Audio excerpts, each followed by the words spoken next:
మరణాత మరణాత. ప్రభునందు ప్రియా దేవుని బిడ్డలారా, ఇక్కడ మనము దేవుని వాక్యాన్ని గమనించినప్పుడు దైవజనులు తండ్రి గారు దేవదాసాయి గారు వివరిస్తూ ఏం చెబుతున్నారంటే, ప్రభువు సజీవుడై ఎత్తబడిన రీతిగానే సంఘము సజీవ సంఘముగా రెండవ రాకడలో ఎత్తబడవలెను. దేవుని బిడ్డలారా గమనించండి, ఇక్కడ ప్రభువు సజీవుడై ఎత్తబడెను. అలాగే సంఘము కూడా ఎలా ఉండాలి? సజీవ సంఘముగా ఉండాలి. జీవము కలిగి ఉండాలి, కానీ జీవము లేని సంఘముగా ఉండకూడదు. కొంతమంది ఉంటారు దేని బిడ్డలారా, జీవం లేని మనుషులుగా ఉంటారు. అలా కాదండి, ఇక్కడ సంఘము కూడా జీవము కలిగి ఉండాలి.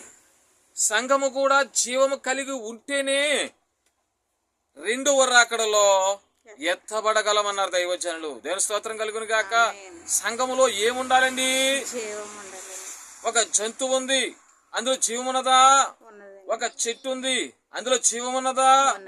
మనిషి ఉన్నాడు, జీవం ఉన్నదా లేదా?